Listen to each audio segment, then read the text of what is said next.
see the bridle. The chain's very relaxed. It's with the bridle on each side of the cleat. It's on that cleat right there.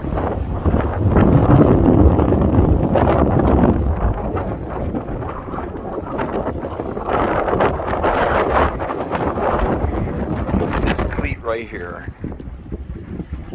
That's what's holding the whole boat. And there's a big clamp. It actually goes right to that anchor chain. Very strong. I got basically 10 to 1. I'm in about, right now, because of high tide, with the high, I'm in about 10 feet of water. And I got basically about 80 feet of chain out.